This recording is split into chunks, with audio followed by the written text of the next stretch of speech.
Oh, I left off right at the moment in which the two Amazons asked me if I think the bed is big enough for the three of us, and I responded that, oh, wait a minute, this isn't Uncle Bernie's dream analysis for podcasters? Oh, that's right, it's Chapins INFERNO, a wandering cauldron of politically incorrect commentary.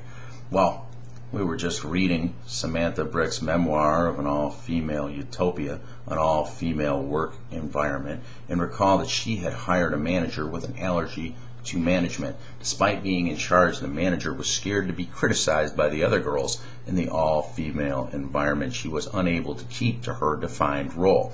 Now, I find that this is true because a lack of hierarchy in social relations is lauded as a strength among females, but in the workplace, if everybody's a celebrity, if everybody's a Los Galacticos, then you cannot get anything done. And we should all remember that too many nobles spoil the insurrection. Let's pick up with a juicy narrative. Soon arguments became a daily occurrence. It would start with snide comments between two people, and then others would join in. Emotion and anger would grow into an eruption. Shouting, screaming, swearing would leave somebody in tears. But that's nothing, because I'm using makeup right now to hide my tears as I read to you this lachrymose stew. Then the friends of the woman who was upset would follow her to console her, leaving one group in the office and the other group in the restroom. Both would then itch about each other and do absolutely no work. It reached a point wherein I had to write a staff handbook on how to be nice to one another. The advice centered on being respectful and how to take phone messages, but I think you guys will agree that that's just too much to ask for. I also said there should be no more criticizing or whispering in the office.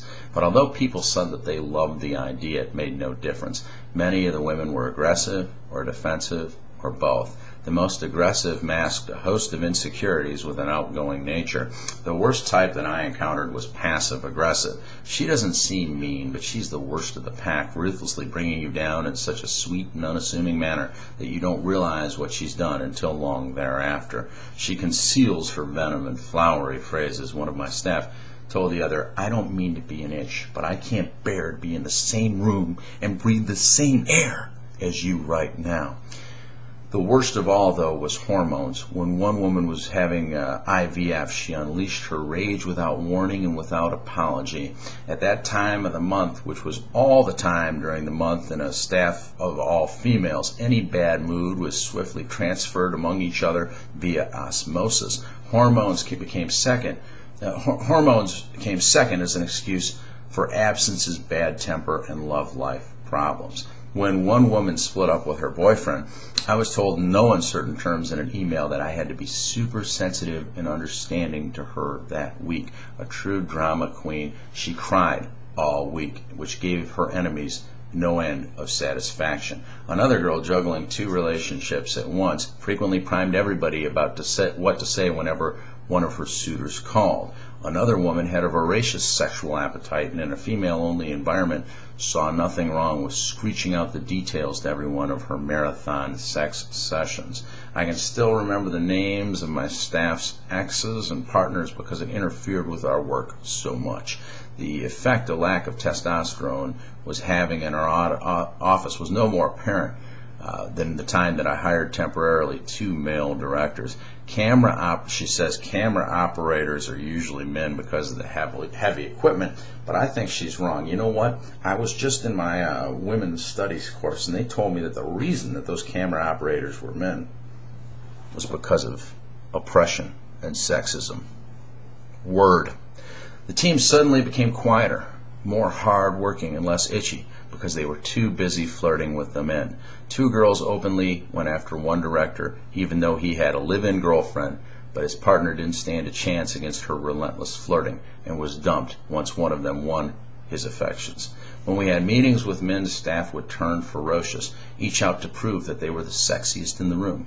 When a male commissioner came over from Channel 4, one employee said, "Watch this," and then stuck her hand down her bra and tweaked her own nipples. The man and I were speechless, whereas one of us would have asked her out. In this climate, I didn't dare employ any men because of the catfights they created.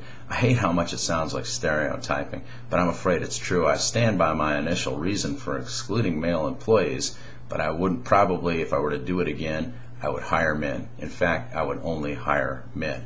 I don't buy that men have it easy anywhere, but what if we did? Might that relate to us being lower maintenance for all the reasons that she cites? I mean, we actually do work. Further, most of us comprehend that work is about work. It isn't about us. It isn't about our self-fulfillment. It isn't about beauty treatments. It's about coming there and actually doing something. So I would probably hire men too if I could get away with it, but I probably couldn't. As you can already intuit, the affaire de femme ended badly. The author closed with, making close to $500,000 in our first year should have guaranteed profits, but it was wiped out by high salaries and accounting errors. Then we began having cash flow problems. Sarah signed herself off sick for a month due to stress. She also confessed that she'd been dodging calls from people who were due payment, thus ruining the firm's reputation. By then I was back and forth on a plane between Britain and the United States, and my general manager was nowhere to be found. Bills hadn't been paid, and tension in the office was palpable. We went bankrupt less than 2 years after I formed the company.